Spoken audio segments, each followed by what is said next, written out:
what's good, and welcome to PAX West 2019 What's Good Games Live. Good thing my porn is not on my computer. Hello. Where do you keep it? Not on this computer. Oh, okay. Yeah. That's probably safer. Hey, everybody, I'm Andrea Renee, joined by Miss Brittany Brombacher. Hello. Yeah. Hype man. And Miss Christine Seimer. Hello. And this is a very special episode of What's Good Games Live, as I've mentioned. Thank you so much for coming out to our panel here in the Hydra Theater at PAX West. Hopefully you guys have been having a really fun weekend. Who's drunk right now? That's what I like to see. Fantastic. You guys are like working on it. We are. We're working You're on just it. on stage one. Exactly. Well, I did the day drinking thing, and then I took a break. No, you gotta keep going. I know, right? Oh, you took a break. Yeah. I know. I can't do that. You guys, can't do that. God, I had like an alcohol-filled Swedish fish, and it was surprisingly good. What? Now everyone wants to know where to get this Swedish fish. I mean, it's far. It's across, well, one of the waterways, because Seattle has a lot of them. But I think closer towards the college, there's a bar called the Just Google drunk Swedish fish and maybe you'll find it. Or you could just soak your own Swedish fish in alcohol and eat them. That could be it too. So we're here to talk about PAX West and what we've been playing. We're going to be bringing our special guest, Jared Petty, up in just a little bit. Yes, yeah, we can clap for Jared. Jared's great. But we wanted to first start talking about... No stalking. Stalking's bad. About what we've been doing here at PAX. So how many people came to the event on Friday? Yes, excellent. That's not as many hands as I would have thought. What were the rest of you doing on Friday night? Probably Raiders. like having fun. Oh, what? Our party was amazing. Our party was great. I You guys mean, in their missed own that. way. Maybe they wanted like a bubble bath. I took a bubble bath later. So did I. We needed to because we sweat our balls off that whole night, dude. It's true. We were all Holy a sweaty mess by the end of it. So, but we had a great time, and we want to give a big thank you to Square Enix and the Life is Strange team for sponsoring the event. Yeah, absolutely. They've been our partner for 3 years running now, and we love working with them. And it was so great to meet some of the team from Don't Nod that we haven't got to meet before, and of course the voice actors that play Sean and Daniel in the series. If you guys haven't played it yet, this season is really awesome. It's just so different than the first season. We've decided to wait until after episode 5 to do a full spoiler cast, just because of the gap between the seasons the episodes this year. So if you guys were wondering, that's what the plan is.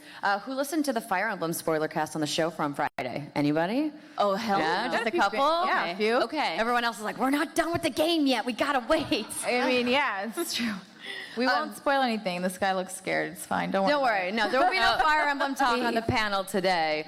So Steimer, what are some of the cool stuff that you've been doing at PAX West? Well, first of all, not working as hard, and it's been great.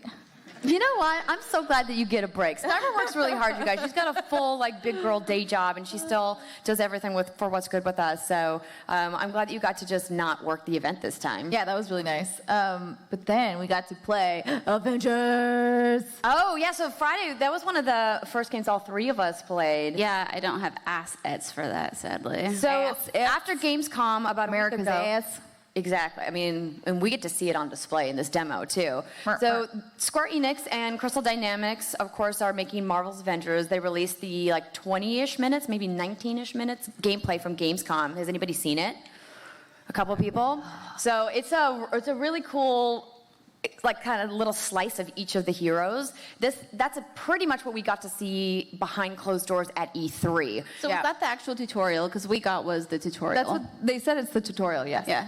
Yeah, so essentially what you guys saw, if you did watch the video, is going to be like the intro to the game. So we got hands-on. Who was your favorite superhero? Hulk. Oh my god. Ooh, Hulk was really bouncy. I mean, it's not surprising. I'm a tank. I like to just break shit. No, it's so great when you grab the humans and you're flinging them around everywhere. Oh, it feels so good. The jump feels really fun for him too.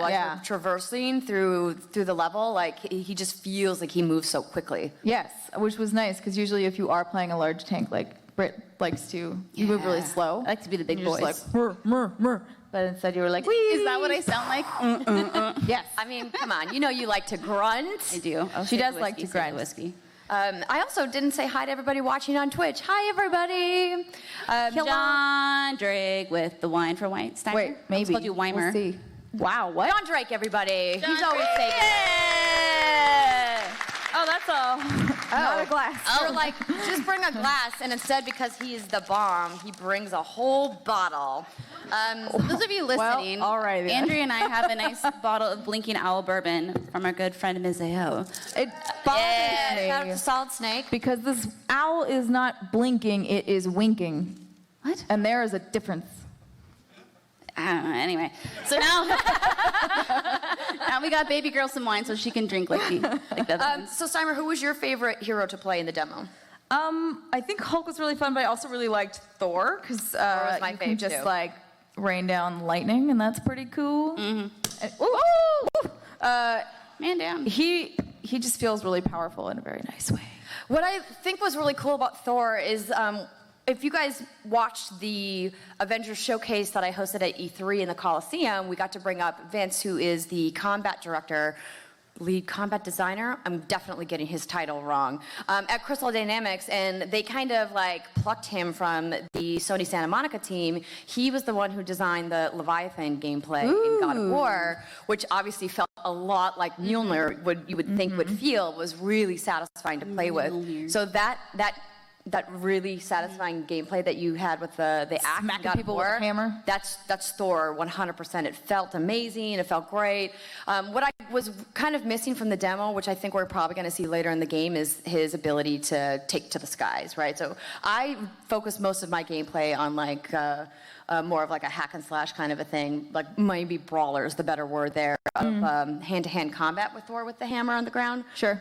But we did get to see his like lightning strike ability, which was super cool, because each of the heroes has a super ability. Obviously, they're superheroes, and so I thought he was super fun. I also really liked Black Widow. I have a question. I think I'm going to know the answer to the first one. How many of you are fans of the Avengers? Okay. Yeah. All right. I mean, Good. obviously, but how many of you are excited for this upcoming game? Oh, Do you see? Oh. This is what I'm talking about. See, he's outright shaking his head like, And so, like, here's the I'm thing. mad about it. Is a lot of people I've Okay. talked to, I've said like, oh, I played the Avengers and I'm so stoked about it. And like, well, how was it? Was it Well, bad? here's what I'll say. The intro they gave to the world, She was not making so a great. point. Oh, sorry. I didn't. Sorry. I'll drink my wine. Go ahead. Okay, just drink your wine, baby girl. Okay, so I don't have like a horse in this race in the sense that I'm not the biggest superhero fan. So for me, I feel like I'm the one that I should have to hard sell this, right? But I'm finding myself like, oh, I'm really into it. It's kind of like with me and Spider-Man. I wasn't even sure how I was going to like Spider-Man. Obviously, ended up loving it. But with Avengers, I'm stoked about it. And after playing it, I'm sold. It's hard for me to sell that on big superhero Avengers fans, is what I found. Yeah. Probably because it's a franchise. Like if it was Resident Evil, when the new Resident Evil, whatever the hell it's going to be, Outbreak, something, I'm very like apprehensive. I'm like, this could be good, but that's because I care about the franchise so much. I think a lot of the worry that I've heard from people that I've discussed it with, of course, is outright visually they look very different than the iconic faces we've gotten to know from the many years of the MCU, right? And I talked at length with Crystal Dynamics about their choice to not use those faces. Well, they have to, right? Well, not only that, but like that's a separate storyline. And so like if they were to use those characters, like, you know, Scarlett Johansson's Black Widow, like they would have to follow those storylines. Otherwise, it wouldn't make sense why her Black Widow is over here in this game doing this other thing. Right. Yep. And so I absolutely understand why they needed to create their own visual representations using this fantastic cast of actors that are behind the lead characters in the game. But I get that kind of dissonance might take a little bit for people to get used to. I did think they looked pretty good in the demo we saw, which was still pre-alpha because obviously the game isn't out until 2020. It looks good.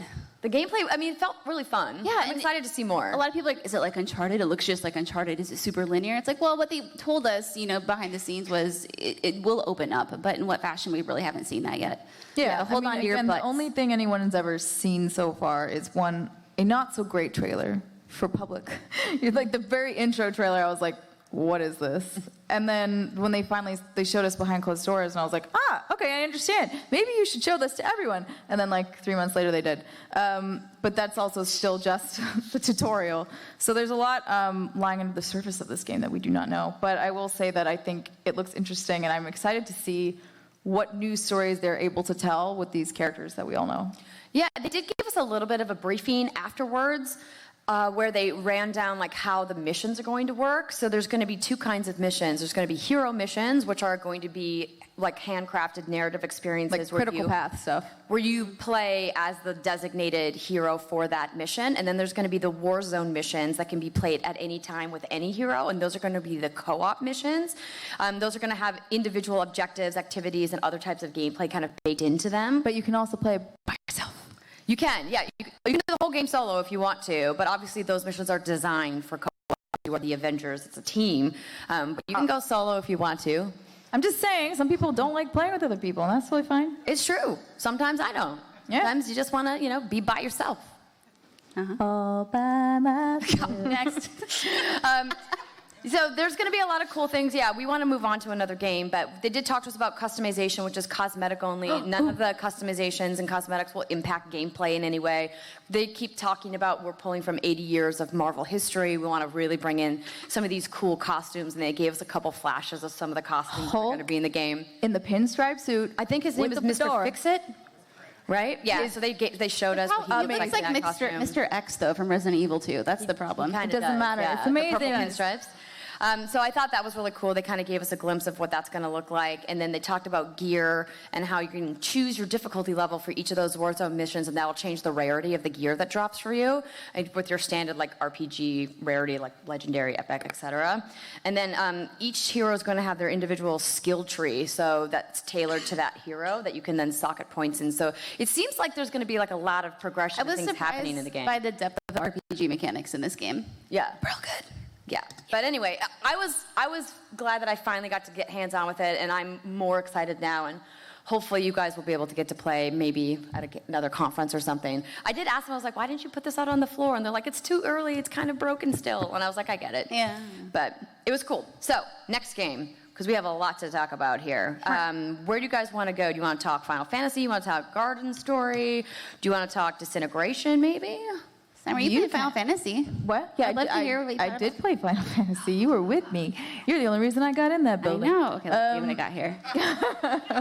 So here's the thing. I couldn't find current assets. Wait, what's happening? So this is what we're going to play while you talk about Final Fantasy, repeated over and over. Just go ahead. Is it old? Yeah, it literally says old on it. Oh, I Final Fantasy, bitches. Amazing. Look at the graphics. It's so good. If you're listening to this only, I'm so sorry, but look at the hair. It's so polygonal.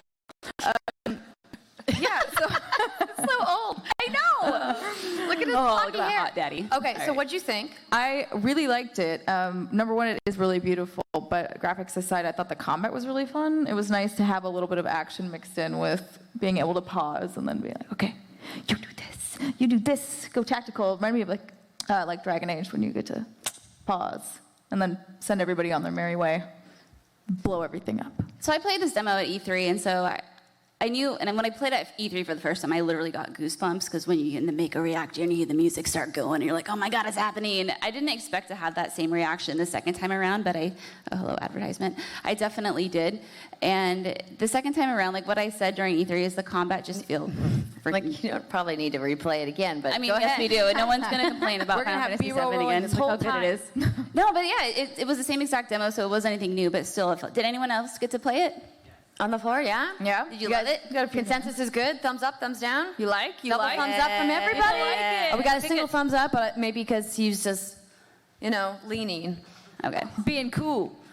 Cool. Cool, that's it about Final No, I mean, we've talked about the demo before on the show. It looks good. It was one of our, top games from E3 this year, and I think everyone's just, awaiting release next year, 2020. So We'll see. awesome. 2020 or beyond. Thank you, Jared Petty. I feel like Depending you're laughing at on, everything I'm saying, and I love you for it. Do you have another asset that you would like to share? Yeah, I wanted to talk about a game called Infliction. Okay. No, I don't want to see this. Yeah, if you guys are little bitches like Sam, you're not going to want to watch this. It's really scary. Oh, the shade. I don't mind. It's Okay, true. so here's the summary of Infliction. Infliction is an interactive nightmare, a journey into the dark secrets of the fractured home. Wander through the heartbreaking remnants of a once happy family, piecing together clues and trying to atone for past sins, all the while a force dogs down your footsteps, seeking violent retribution. So it's totally my kind of game. So this came out on Steam last year, and now they're bringing it to PS4, Xbox, and Switch.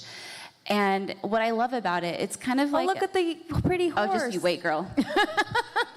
Just you wait. And so, like, as you can see, if you're just listening, what you can do is it's a walking sim, and you can pick up items. There's puzzles to solve, and it's my kind of horror. I'm talking like weird, like twitchy, like ghost ladies, like walking down the hallway and like making like noises like from The Grudge and shit like that. Yeah. It was so good. Burp, but it wasn't. It wasn't like a burp. And monster noise. And there's like a satanic like summoning circle, and so I got to play this. And the demo itself was only maybe 10 minutes, but it's like, you know, you wake up. Every freaking horror game has an elevator like this. I don't understand it. They're always like the KG elevators. They gotta load the... Yeah, look at that. Yeah. That's so good. She was like banging her head against the wall. No, go back in there. No, don't crawl on the ceiling. But why? No! So yeah, this is it's. I know everyone. It's great. Trust me, it's great. If you're not watching it, trust me. Just trust. If you're not watching it, sorry, anyhow, yeah. So it's like you wake up, you know, and like there's puzzles to solve, there's doors to open, there's documents to read. You got to figure out what happened to this family. It's muted right now. I mean, nothing good. Well, clearly, that's why they have me to solve it. I know you'll never play this with me. You'll never play this with me. Maybe we can do it lights off. With you. If we do a lights off, I'll do it. That's the only time. Would you really? Yeah. Oh, you already. I play the other games. Who wants more lights off, right? Do you like that? Right? We gotta bring that back. We bought this baller infrared camera specifically for that series, and I even have an infrared blaster. Yeah, that's as the our lady spotlight. who's now very dead. We just gotta do it. She's very dead. But anyway, it's totally a brick game, and I was swearing and sweating and jumping around in my seat during the demo. If you're sweating, it's a good horror game. No, and this is how I know it's a good game. I was sweating, but my eyes water when I get like legitimate scared, and they were watering while I was playing the game. But were you still looking? Oh, absolutely. Okay. Amazing. Yeah. Cool.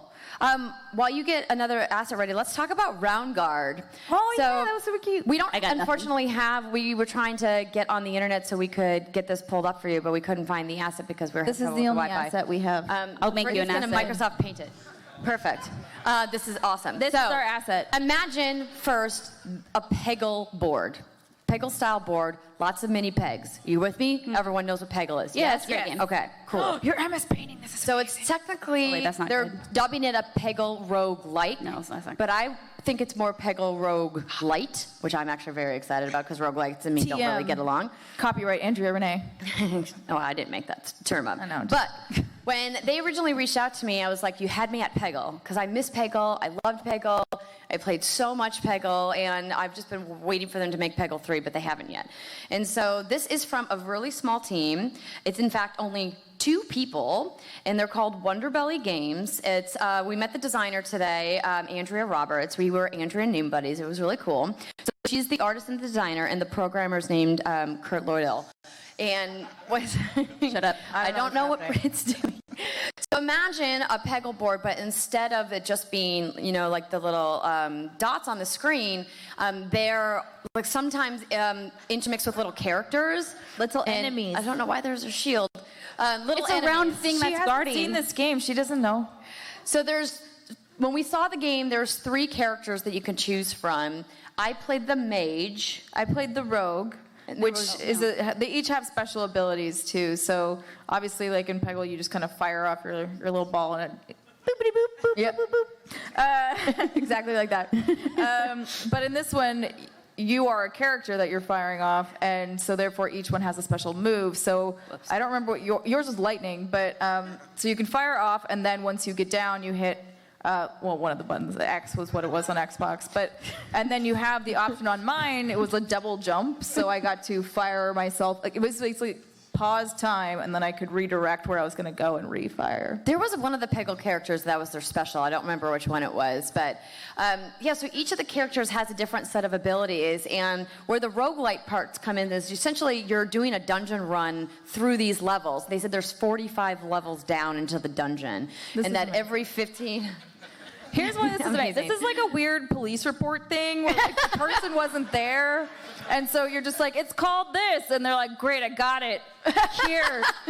And it's not even close. This That's accurate. And so the idea is that there's a mini boss at each of the, or not a mini boss at each 15 levels down, and then there's smaller enemies within each level. And if you die, you have to start the whole dungeon over again. That's where the roguelike part comes through. And I said to her, I go, this game is so fun, and that makes me so sad. I don't want to start over. And she's like, don't worry, the whole run, if you do it start to finish, should take around 90 minutes. Plus, oh, sorry. I thought No, it's okay. I was like, okay, so that's not super egregious if you die, that you're losing like hours of progress. But we were talking about Spelunky and how hard and kind of punishing Spelunky is. She's like, it's not like that. And I was like, cool. Then I'm very excited to play this game. But not only that, I think even if you think of like a Peggle, like you're constantly replaying similar stuff. So I don't feel like it feels that bad to have to go all the way back through it. Because you're like, oh, well, whatever. Ba-ding, ba-ding. Yeah. It was super cute, and the sprite and animation work was really If they need me for sound effects, let them know that I'm available. We will reach out to my name buddy, Andrea, and see if she wants your services. But if you guys are going to be at PAX for another day, it's in the Indie Mega booth, and it's Wonder Belly Games. They're the very back. On the back wall. It's super fun, and I highly recommend you check it out if you're into Peggle. And they have these really cool beholder pins. Look. Yes, they do. They're selling pins. So when you play the demo, you have a chance at winning a We have one drop. for you. And for you. And then I gave them to him already. Oh, shit. Sorry. And when you have a chance at winning a loot drop, and they have like a little Plinko thing inside the booth, which is super cool. And so if you win like Price is Right? Like RNG, yeah. Mm-hmm. Yeah, cool. Anyway, Britt, you have another asset you would like to show? Yeah. Or would you like to continue drawing in MS Paint? I mean, I can always do that. We always want to watch Britt draw in MS Paint. Okay, I played the game called Best Friend Forever. Oh my goodness, this is the dog game. I'm gonna get real fancy and create a slideshow. Shout out to But you don't Jason. date the dogs. Wait. Ideally. Oh yeah, look at that. Yeah, professional. It should switch on itself. Okay, so this is a dating sim where you don't date the dogs, you date the owners of the dogs. And so you play as the character you see right here she was right there. Goodbye. You can be a male, a female, or gender neutral, and you move to try to get a new, fresh start in life. And The dog is really cute.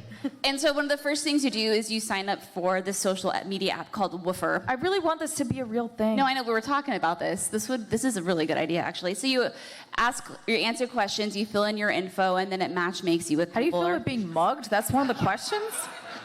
Wow. This is weird. Pickles and peanut butter, get out of here. What's That's what I happening picked. on this game? So it's kind of like your typical dating sim, but the thing here is you have a dog and you go and adopt a doggy and you have to train it. So you have 15 weeks to make the best doggo you can possibly make. And you do that by, I think actually I have a picture of, here we go. So if you look here, you can see that on the left side, the dog has these traits: manners, social That dog ability. has no manners. Timer. Trust, smarts, fitness, and energy. And then on the top right, you see week 0 out of 15. And so you take your week and you plan out activities for your dog. So it can be taking your dog to daycare. It can be feeding your dog, doing a little bit of nothing. And what it's going to do is slowly fill up those bars. And then your dog will essentially level up. And then I think you can't fail this game. I specifically asked, can the dog die in this game? And they're like, no. So I'm like, perfect. Goodness. Sigh of relief from everybody. Yeah, so you go through the first week, and how it plays out is just like, you did this, you did that, your dog leveled up in this way, cool. And then what I didn't get to see, but what would happen next is then you actually get to go on dates with the characters and maybe bang them if you're lucky. But Cut to black. the important stuff. But no, it looks really, it looked really cute. It looked like, a typical dating sim. It's something I would love to see Steimer do a stream of. Bat Dad returns. Yeah. But no, it was cute. Like I said, typical dating thing, but you do have a dog this time around, and it's a Shiba named Cheeseball. Shiba Inu. Oh, whatever. I only know yellow labs. But its name is Cheeseball, and she's really, really cute. And then, you'll be having conversations with characters, and her little avatars in the bottom right, and then you have this little list in the top right corner. It's like, Cheeseball did this, Cheeseball did that, Cheeseball farted, Cheeseball whatever. And then sometimes she'll have, a little emote over her head, and if you click it, it'll increase her stats, and it's really cute. So cute. It's really cute. So going from a super cute game to a kind of terrifying game, but also super fun, Steimer and I went to the PlayStation booth and played Predator Hunting Ground. Scary, and I was like, oh yes. I mean, Predator's sort of scary in a laughable way, but scary still. So this is from Ilphonic, part of the team behind Friday the 13th. So if you guys have played that, then you should be semi-familiar with the asymmetrical gameplay is what they call it. And we started out, I was playing Predator, and Steimer was playing on the fire team. I didn't realize she was playing Predator, and I didn't know she was the one who killed me until I looked over at her screen and was like, wow. Thanks a lot. She actually didn't, I was one of the last people she killed, but it was actually really nice because we've played Friday the 13th before, especially on like a lights out and stuff like that. And you do kind of feel like herp-da-derp-da-derp, like as a counselor, you're just like derp-da-derp. You're just like burping along, doing nothing, right? Bumping along like with a really bad expression on your face, and then no, that was the best because you would always look at them really always funny. like It was just like, all the counselors, yeah, they're the so counselors funny. had the best, worst animation I've ever seen. Here, it's not that way. You're all covered with a helmet, but Yeah, so as the fire team, you're like a tactical military unit, and so they have FPS gameplay in, which the gunplay feels really good in the game. I was talking to somebody, and they're like, oh, I don't know, it looked kind of janky, and I was like, I did not play janky It didn't at feel all. janky. It felt really good. Obviously, the game's not coming out until 2020, and the team's like, we're still doing some work on it, but it felt super smooth. What I really loved about playing, because I did both, what I loved, yes, please. This is the greatest Predator Please do the drawing I've Predator. ever seen. Do you know how to do the Predator mouth? I have a picture. She's got a right picture. here. She's got a reference. Amazing. Brittany's Predator. She's a This is going to be great. professional. So I'll just talk about the fire team first, and then I'll talk about the Predator. Is that it feels nice to have objectives. So there's 4 people on the fire team, and then they give you points and directives. So like, for example, you have to go and like interrupt this satellite communication, and then on that path you'll run into enemy NPCs that are other human soldiers that you have to take out. And so like you feel like you're doing this objective on this like military FPS in the jungle. Yes. Not all like it Not really just just like, kind of distracts you from the fact that like there's a predator out there like hunting you. Until you see like a weird outline that Or you hear like the weird like predator like clicking noises that it makes with his mouth. Oh, is that what that was? Oh, that's its little Jared Petty. Come up here. Help me out. Jared, make the noise. Jesus It's like a clicker. Ew, gross. Yes, exactly. Good job, Jared. So you'll hear that, and if the predator makes a kill, you'll like hear a roar across the map. What's it sound like? Can you demonstrate? No, because I'm just kidding. what's it I kinda don't like? think that's it at all. I didn't actually hear it. Holy That was shit. impressive. That Thank you, was, Jared. Wow. It was not that loud, but I really like that it didn't feel like you were What's happening? The predator mouth. Look at the I'm mouth. checking Look in at on the mouth. Britt's Microsoft Paint. Sorry. Oh my gosh, she's trying to do the blades at the mouth. This is fucker needs amazing. braces, dude. What the hell? You know, alien species, man. So it really forces you to work together because as the counselors, you could lone wolf it and like be like, or you could interact. You could like ruin each other's time. But Exactly. Well, they've thankfully fixed that like Eventually, yeah. a little while after launch. But so I was really happy that it felt like it was meaningful gameplay if you were playing on the fire team side. And when I asked like how many guns were in the game, there were like lots. So there was 4 classes. We won't go into the specifics here because we're just kind of pressed for time. But the Predator gameplay, you guys, was so much fun. I enjoyed playing as Jason from time to time, but he was. Yes, you're the best, Brittany. This is great. Keep going. You gotta do the hair. Getting there. she's getting to the hair. Because when you were playing as Jason, I was always really frustrated by how slow he felt. Once you finally He's a big found boy. a counselor, you know, like it could be really fun, and obviously the death animations were super cool and satisfying. But I just felt like he was just kind of clunky to play with. The Predator, though, is awesome. Yeah, you get like ripped out my spine. It was really unfortunate. Yeah, it's true. I ripped her clean out of her body. We didn't get to see much of the death animations, but obviously they're going to be adding a bunch of those into the game and a bunch of cosmetics throughout the Predator universe. But you get to jump into trees, and jumping feels super powerful. You get to jump super far. You run really fast. You can cloak. You have a couple different weapons that you can use. This just looks like an You old, can heal sad yourself, Predator. which is great. It's an old man Predator. Yeah, he doesn't have his hair. He's going to the old folks. So. But I'm going to stop there because we have a couple more games to talk about. We actually want to bring Jared up in just a second.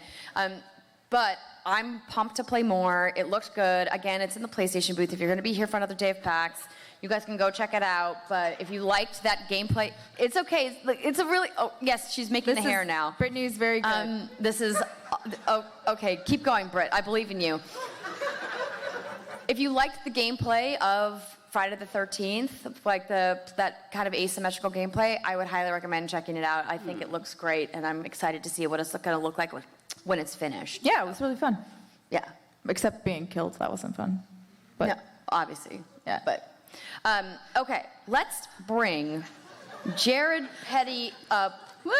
Jared Petty. Come on, everybody give a big round of applause for our friend Jared Petty, former host of Red Dead Radio, former host of Kind of Funny Games Daily, former host of the Kind of Funny Games Cast.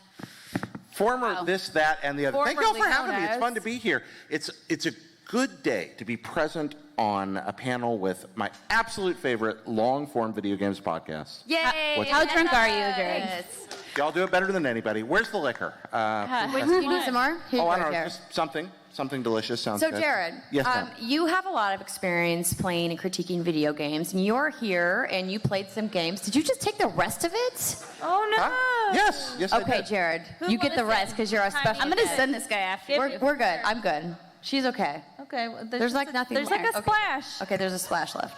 There's literally like a drop. Okay, it's a trinkle. Okay, Jared, what did you play on the show Oh, I floor? played a lot of things today. I really had a lot of fun. This PAX is full of really inventive stuff. Something I did not expect to like as much as I did, something called Boomerang. Okay. Boomerang Food. Boomerang Food. Did anybody Boomerang in the Food. room Anybody play played it? Boomerang Food? Anybody play Boomerang Food? No? Go up to the 6th floor and play Boomerang Food. It is an instantly comprehensible Please save this. 6-player top-down melee where you're playing as anthropomorphic fruit and food, like a little watermelon guy, a little sushi person. Do they have little- eyes? Oh, yeah, they're very cute. Okay. And you're in a bunch of variable arenas throwing boomerangs at one another and slicing each other in half. So it's like Fruit Ninja, but top down and And co-op for all. yeah, Competitive? it's a couch competitive. Matches take like 60 seconds, and then you score up your kills, and then move into the next match. Every map is very different. It has really neat dynamics. It's super well thought out because if you get killed quickly, you're right back in it in a few seconds. Is it kind of like Gang Beasts in that sense, or no? It's kinda like I mean, obviously without the ragdoll physics. I don't know why I've never played anything quite like it, but I haven't. But that's great. That's what's awesome about PAX is you get to see these really innovative games that you've never heard of. Yeah, it's one-hit kills. It's so fast, but it does a lot to like people that are behind. There are drops that you get that change the nature of the gameplay very quickly and carry them over for a level. People get ahead, and it's like, everyone killed this person. Seriously, we're really incentivizing it. And it's sort of a kind of a delightful blue shell effect going on. It's coming out next year. Somebody standing around it told me that the developer's one of the former StarCraft 2 guys. I don't know if that's true or not.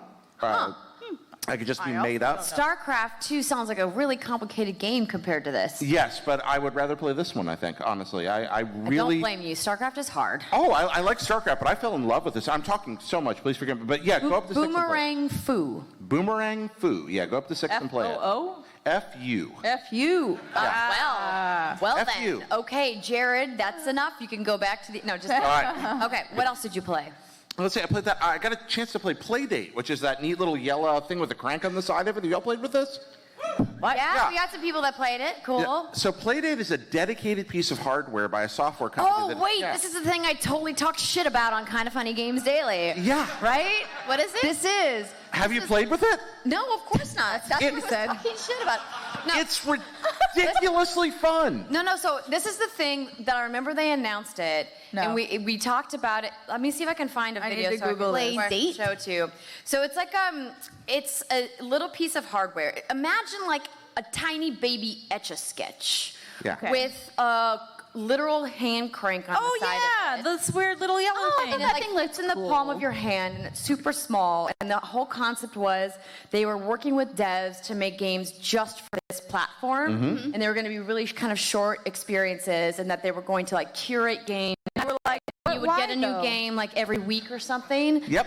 And I was like, this is way too expensive for this tiny little thing. This thing is never going to be supported past the opening months. And I was like, I had like my hyper skeptical Andrea hat on, which you guys have obviously seen both on our show and on KFD. But Jared, sell me on it. I want somebody Sure. to Sell us on a plate. All right, I'll sell you on it. First off, it is a boutique product. That's just a fact. Oh This yeah, is we a- called it like the hipster console. Right? No, I wouldn't hipsterify it. It feels hoi polloi in your hands. It does not Wait. feel Wait. Feels what? hoi polloi. Hoi polloi? Proletarian. Oh. Yeah. Yeah, of the people, hoi polloi of the common people. Okay, But you feel it in your hands. The build quality Today is I learned. exceptional. It is made of plastic, but it's got heft to it, and it feels very sturdy, especially that crank, which feels like it wouldn't be. Also, the D-pad feels good, although I didn't get to test the D-pad on games. The games themselves, the screen has So it feels good, but you don't know if it works. Yeah, exactly. The crank works. So it's Checking. a great paperweight at the very least. Yeah, I did play a But game it's on it, but it was a expensive. crank. It's like $200. It's I think 160. That's- It comes with 12 that's games. the big- It is absolutely a boutique product. But it's also delightful. The screen is lovely. The game that I played was very inventive. It's about cranking time forward and backward. Okay, so yeah, what's the point of that? I thought it was Okay. a fishing game at first. Well, the crank is there first to just be like, hey, devs, make crank games for us. Okay. That's why they have it. They're like, hey, some games will use the crank, some won't. The game I played, you run it forward, and this little guy, a little robot who's trying to date another little robot, will go through an obstacle course trying to reach her. And then when he runs through an obstacle, you back time up and use that to solve puzzles to So it's get like to your weird date. braid? Huh? So it's like weird braid. Yeah, weird braid, but really well done. Okay.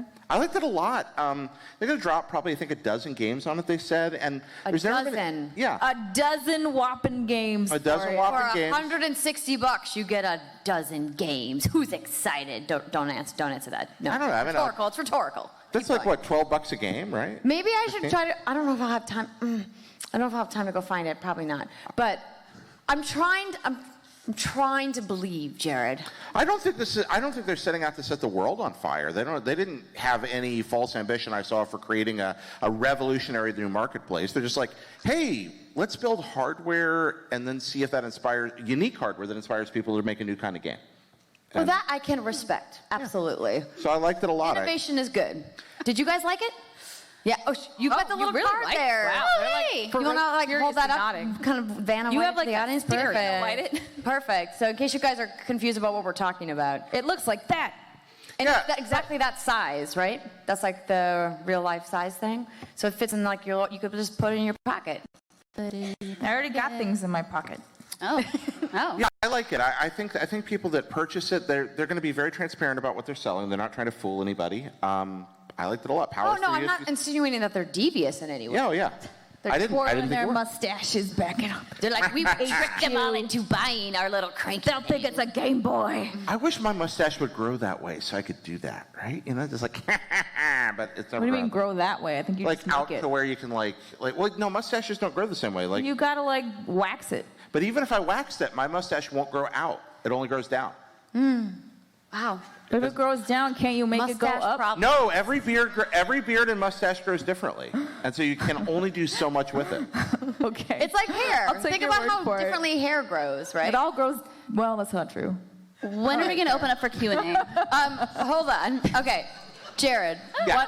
One more game. Okay, I played it. One more. Oh my goodness. Just Not one. Pick one one. more. Okay, so I can't talk about Samurai Gun 2, the most incredible 4-player game ever in the whole wide universe, and you totally need to check this game out. And I certainly couldn't talk about other things like Windjammers 2 that Gary Whitta is totally lying about. He sucks at it, and I crushed him. That sounds Which right. game? You said that really fast. What's that? I said which game you said Windjammer that really 2. fast. Windjammers 2. Windjammers 2, which Gary Whitta is From very .eco. bad at. But I'm going to talk about one more. I'd say Untitled Goose Game. Yeah. Oh, yeah! This game looks so fun. I love that they kept the title Untitled Goose Game. I mean, just roll with it, man. Have y'all played it? So, No. no, my understanding is that you were a goose who lives to just slightly inconvenient everyone's life. Oh yeah, so how many? Do y'all ever live near geese, like Canada Yeah. geese? Yeah, or- yeah. Yeah, fucking assholes. They are. Me. They really are, and their poop is just everywhere. Oh, dude. Yeah. It's very bad. Yeah. Their poop is everywhere. There is not a poop button in this game. There isn't a honk button. There's not a opportunity. poop button? Not that I Missed found. opportunity. Okay, keep going. But you honk at people. First off, just having a honk button is delightful. It's like the hug button in A Boy and His Blob. Like, it's the opposite of it. In A Boy and His Blob, you're like this lovely, lovely child. You're like, hello, Blob, oh, hug. And there's just a button for that. This is the opposite, like, asshole button. This is like, be a completely horrible goose. And then This is your gonna be life, Steimer's game. Yes. yeah, and your life is just built around tormenting people. They're nominally puzzles, but it's like they give you objectives, but really there's just people around. You hiss at them. You honk to get them to go to different places, and then you like steal their lunch and throw it in a pond. Yes. This is all I want in life. It's a great game. Huh. I really like it. So I They gave recommend. a release date for it now, right? They just I don't know. announced that? I thought they did. Yeah, it's September 20th. Yeah, Yeah. Everybody Thanks, knows. So soon. Well, Jared Petty, thank you so much. Everybody give him a round of Thank you applause. for having me. Thank you for joining us. We love you.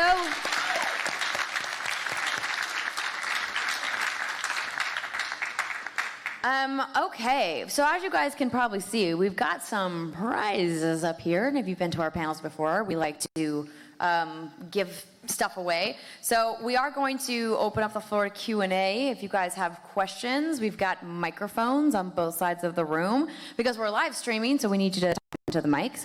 So if you have stuff, you can head over there. While people are doing that, I'm going to talk quickly, I would think, about one more game. We didn't talk about our Guigi-ness.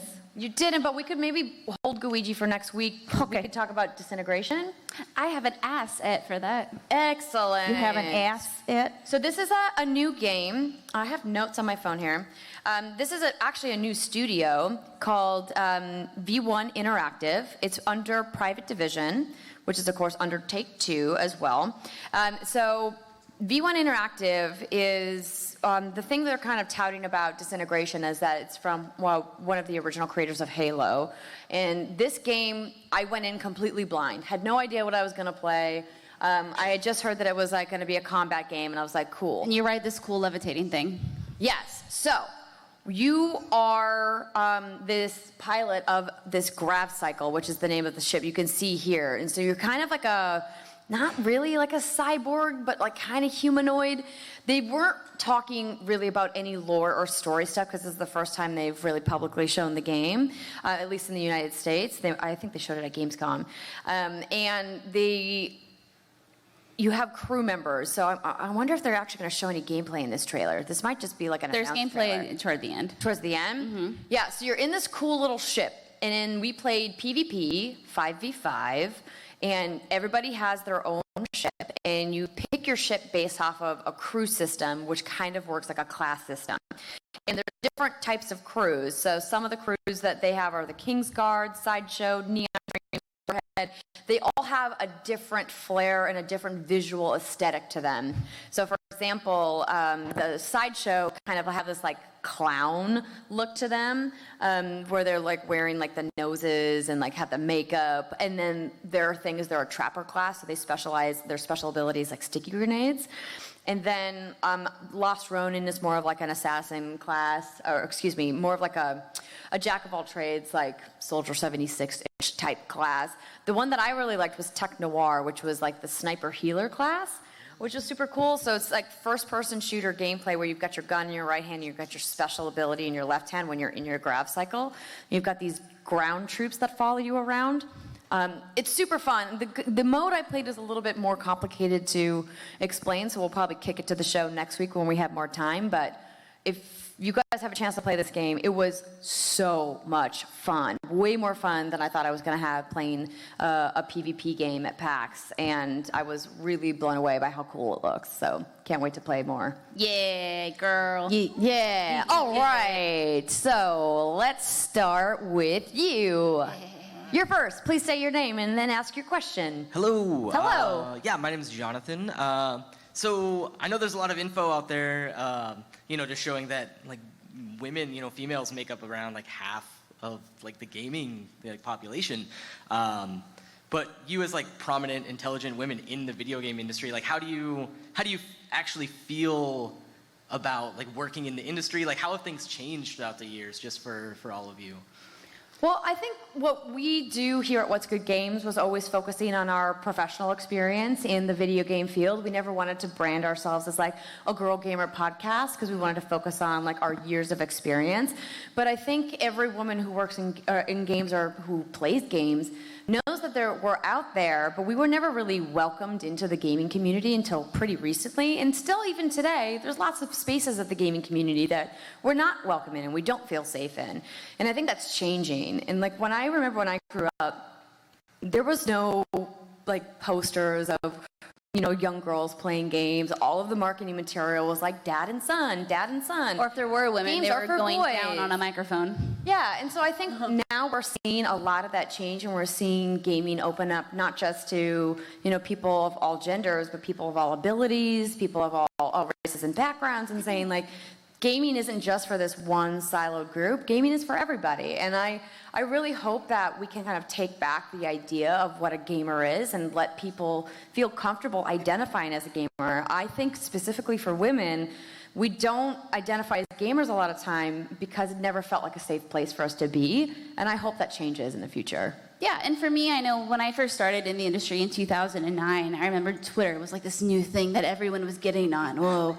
And I signed on, and within, and I'm not, what's the word, exaggerating here, but within, you know, a couple weeks of me joining, I had offers from all sorts of websites, like, hey, you should write for us, big name websites, just because I had a vagina. And they're like, we need you, come join us. And nowadays, I feel like it's not that way anymore, which tells me that progress has been made, because it's, you know, it's not so much like flies on shit anymore, which is great.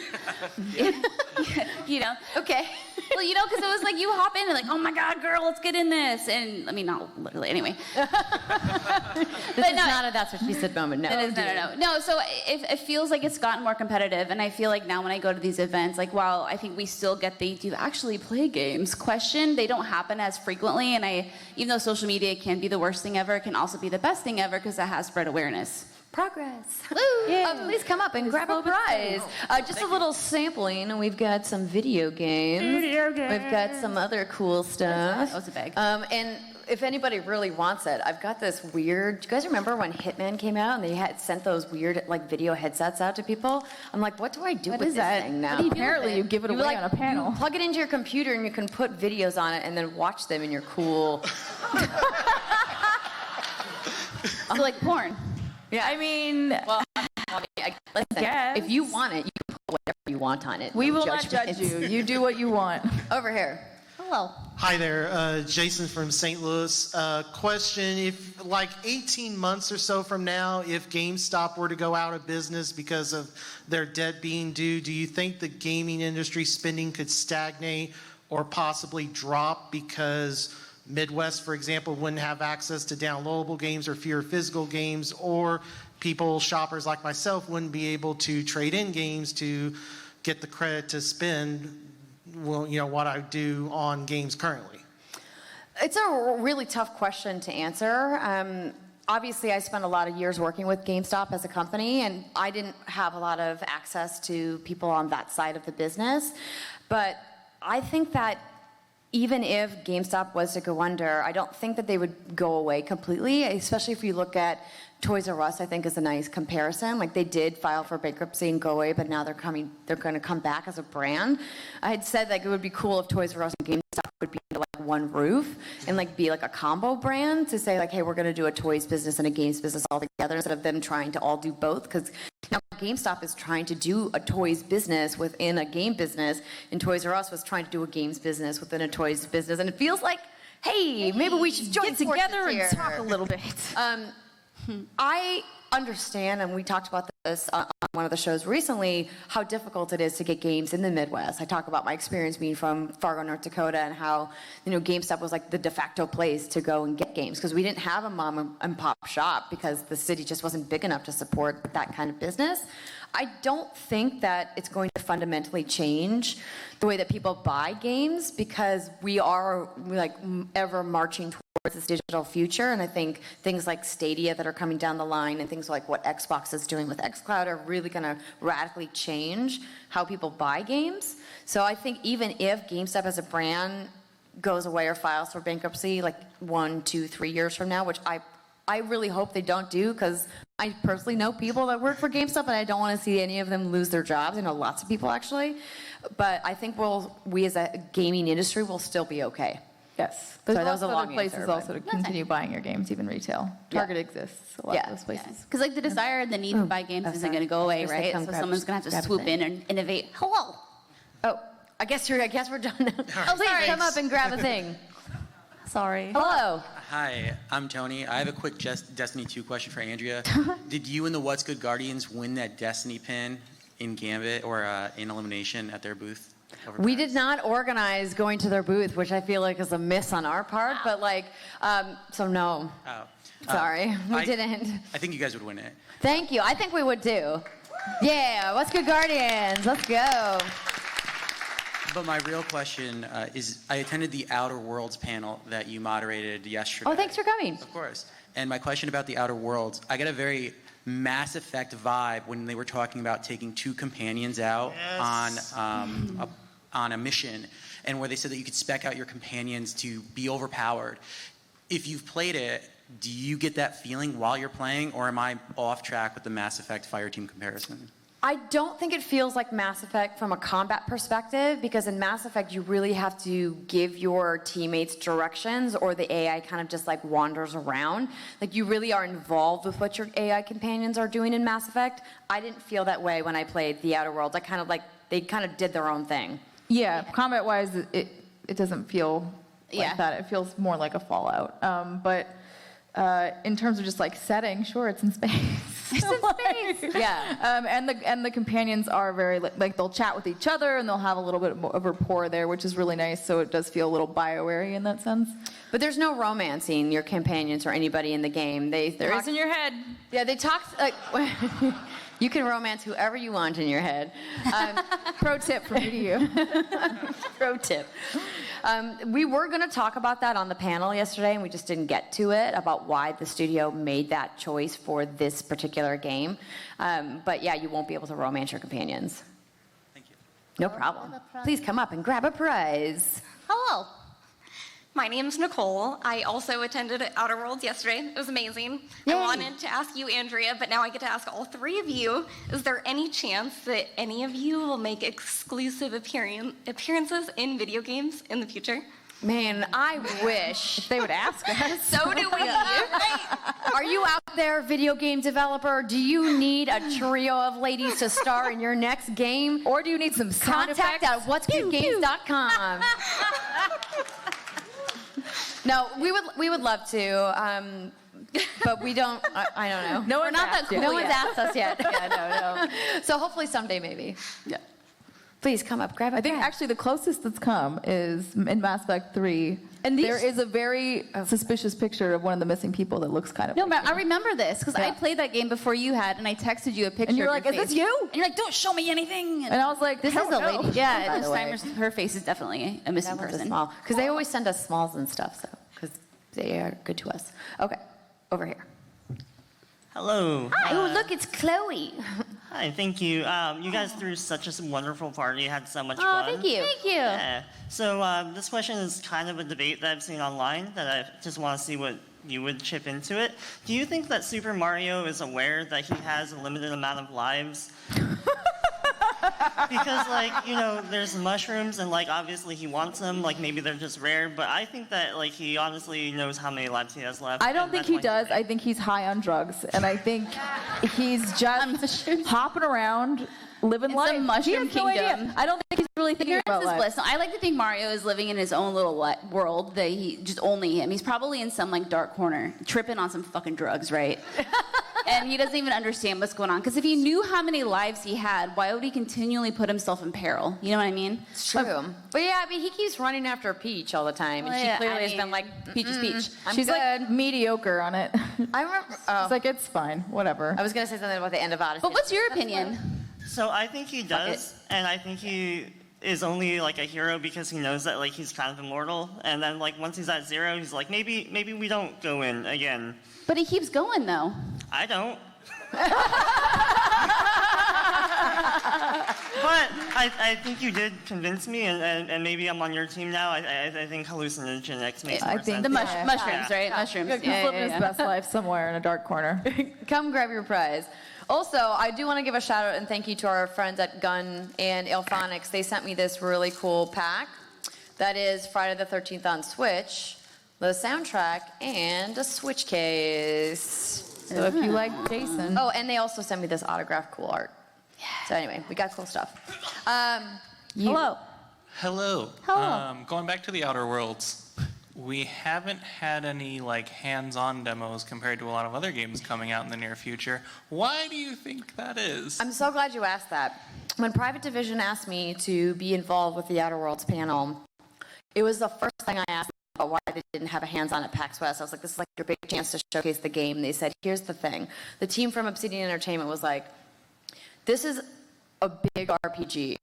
How do we show people like a tiny little slice of a Fallout-styled RPG on a show floor at PAX where they only have like 15 minutes to play?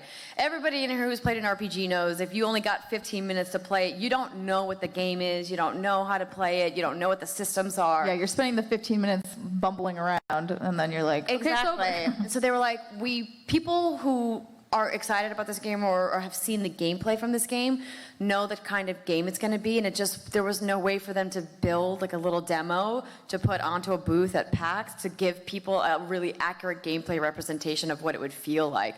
Right? You wouldn't even get to know your companions in 15 to 20 minutes, right? You'd be stuck in the menus, like, where do I equip this gear? What does this thing do? Because it's got like a whole perk system and RPG trees, and I think it's just way too much to do in like a tiny little demo. Yeah, That's and even why you couldn't play it. Even if they had built a vertical slice that would work, that's time taking away from them actually like trying to finish the game, which is coming out very soon. But we all have had hands-on with it. Yeah, hours of experience. Why is it bubbling? Is that normal? Because It's champagne. Oh.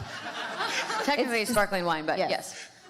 So hopefully that answers your question. Yeah, it does. Thank Please come grab a prize. Hello. Hi, my name is Nathan. So just real quick backstory. When Fire Emblem came out, I was really excited because I haven't played like a game for a long period of time and without switching between things. And then August kind of happened, and now like there's so many things that are coming out like right in a row. How do you guys kind of balance time between like different games, especially if you have a lot of different interests in different genres and things you're looking forward to? Cry. Oh, yeah. We don't. Pretty much. Yeah, there are certain times where we'll split on games where one or two of us will play a specific game and then one or two of us will play the other game. Like, for example, I knew when Nintendo reached out to us to say, hey, you know, we'd like to provide you with a copy of Fire Emblem Three Houses, I was like, this is not an Andrea Renee game. Timer, here's the code, right? Because it makes sense for all three of us to play that game, because not only is it just not the kind of game that I play and people listen to my commentary for, but also like there was so many other things that I needed to play and talk about to kind of round it out. I mean, at the end of the day, where it's never going to be perfect, there's just three of us, you know, and like there's so many outlets. Even our friends at Kind of Funny have like 7 or 8 people that they could bring on to do like a correspondence type role to play games, and we just don't have that. So just recently, for example, this week, Simer and I were going to shoot the show on Tuesday because of PAX. And then last minute, I was like, I have Control, I have Man and Medan, you're working on Catherine. Like, let's see if we can postpone it by one day so we can get more time with these games. So yeah, it is it's hard, especially when embargoes are up, when our show is up, because you want to try to hit those because, like, you know that's not the end of the road. So many more are coming. Yep. It's like real life Persona. Yeah, exactly. That's Got great. I like time that. management. all right, come on up. Thank you. Over here. Hi, ladies. Thank Hi. you for all you do first. Oh, thank you for Appreciate coming. Thank you for being here. So my question is, of all the games you've seen at PAX, what is your most anticipated companion creature? And what game is it? Ooh. Companion creature. Oh, I don't know. I don't know either. Companion creature. I'm trying to think of the games that have companions with creatures in them that we've played at PAX specifically. I don't know that anything I've played has a companion creature. Yeah, I'm trying to... Or companion. We can just open it up. Okay, obviously, like, best friend forever, my dog, Cheeseball. I mean, Cheeseball looks pretty cute. Cheeseball's pretty great. I could say the dead lady who followed me around in Infliction. Oh, yeah. Weird Is choice. that companion or But an okay. antagonist? Yeah, I didn't play any games with companions. I mean, we didn't play it now, but I mean, I guess you could. Predator? There's no. Also not a companion. Oh, yeah, the only game that we were We talking need to about. adjust your definition of that word. Yeah, was the Outer Worlds with the companions. The Outer Worlds. Yeah. We even the stuff that we've played though, we didn't really get to know those companions. No, I'm but sorry, I'm we so have bad excited answers to, for like, your get to question. know them. They But seem you can cool. still come get a prize. Do-do-do. Hi, my name's Arian. I don't know if this is cool, but can I ask Jared a question? Oh, yeah. I mean, Sure. You got to run up here because we got. As long as it's not Stadia related, because Jared is not allowed to answer any questions about Google or Stadia. No, it's not. No worries. Thanks. Excellent. So I just finished Octopath Traveler a couple days ago. And I didn't know about it at all or anything, but I think it was like last year. Kind of funny. You like sold the crap out of that game. Like you could sell me a freaking paperclip. I think. Like you're that good, honestly. But I was just wondering. Jared's pretty great. Y'all are sweet. Thank you. I was just wondering. I finished it 2 days ago, and like it was literally in the back of my mind. I'm just like, what did Jared think of it? Because I never heard your final thoughts. Of about it, Octopath? Jared, Yeah. before Really you good- answer, Yeah. we've got to wrap the panel in like 1 minute because we're done pretty much. So make it brief. Okay, my answer. Great. Wow, Awesome. that's super That's all I brief. needed. Thumbs up. Done. Everybody in Thank you. line, please come up and grab a prize. We will be outside right after here to answer your guys' questions. I'm sorry we didn't get to you in the actual panel, but we've definitely got prizes for you all, so come on up and get something. And to everybody watching on Twitch, thank you so much for tuning in. And we have so many more games to talk about on the show next week. We didn't get to Garden Story. We didn't talk about The Witcher 3 on Switch. We've got all kinds of stuff, so please tune into the episode of the podcast the following week. But thank you guys so much for coming out to our panel here at PAX West. We love you guys, and we'll see you next time.